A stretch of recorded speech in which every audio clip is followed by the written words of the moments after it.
Halo abang kakak, ketemu lagi di pembelajaran sejarah peminatan kelas 11. Pada kesempatan kali ini kita akan mempelajari materi bab 2, yaitu tentang Kesultanan Maritim masa Islam di Nusantara.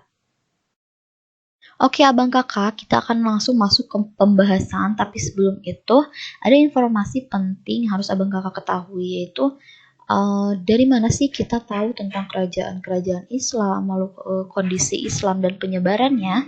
Nah, itu kita dapat dari catatan-catatan perjalanan musafir seperti Marco Polo dan Ibnu Battuta. Dan dalam proses penyebaran Islam juga bangsa-bangsa seperti Arab, Persia, dan Gujarat memiliki peran besar dalam proses penyebaran Islam di Nusantara. Begitu abang kakak. Oke, kita lanjut. Kita masuk ke pembahasan tentang teori-teori masuknya agama Islam di Nusantara. Abang kakak masih ingat gak tentang apa aja sih teori-teori masuknya agama Islam di Nusantara? Itu pernah kita bahas pas kelas 10 ya.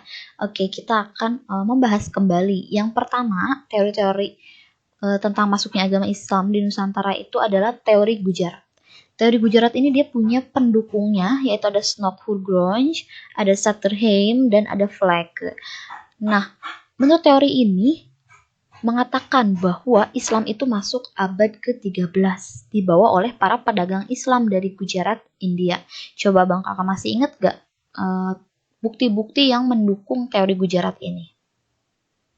Yang pertama adalah ditemukannya nisan Sultan Malik As-Saleh, yaitu Sultan Samudra Pasai, di mana nisannya itu dia bercorak Gujarat atau India. Juga ditemukan nisan makam Maulana Malik Ibrahim di Gresik. Bukti pendukung lainnya, abang kakak masih ingat gak? Nah, bukti pendukung lainnya adalah ditemukannya catatan perjalanan yang ditulis oleh Marco Polo. Beliau merupakan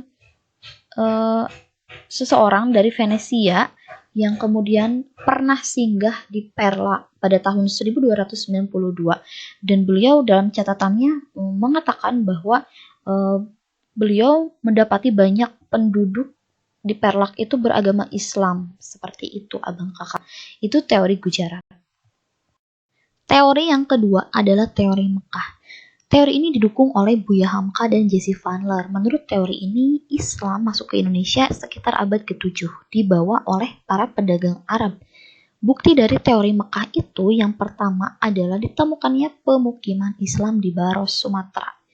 Itu pada 674 Masehi.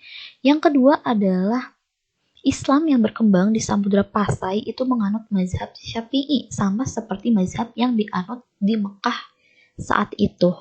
Bukti yang ketiga adalah digunakannya gelar Al-Malik oleh Sultan-Sultan Samudra Pasai. Bukti yang keempat, ditemukannya makam Fatimah binti Maimun bertulis bahasa Arab di Gresik, Jawa Timur. Lalu yang kelima adalah ditemukannya makam Islam Tralaya di Trowulan, Jawa Timur. Teori yang ketiga adalah teori Persia. Teori ini didukung oleh Husain Jayadiningrat yang menyatakan bahwa Islam masuk ke Indonesia pada abad ke-13, disebarkan oleh orang-orang Persia.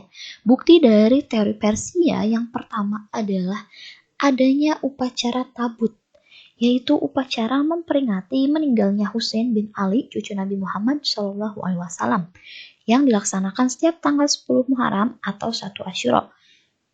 Dan upacara ini juga merupakan upacara ritual tahunan yang diselenggarakan di Persia.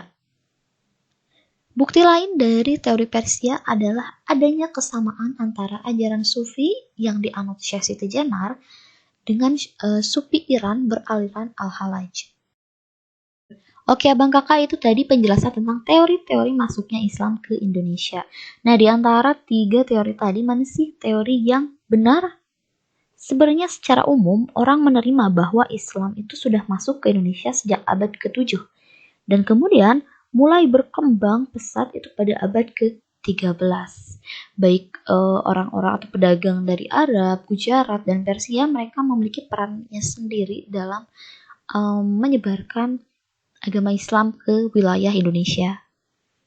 Selanjutnya, setelah kita mempelajari tentang teori-teori, kita akan membahas tentang beberapa kesultanan bercorak maritim. Ada 6, Abang Kakak, ada Aceh, Demak, Mataram, Banten, Gorontalo, Ternate, dan Tidore yang akan kita bahas satu-satu di video selanjutnya. Oke, terima kasih Abang Kakak.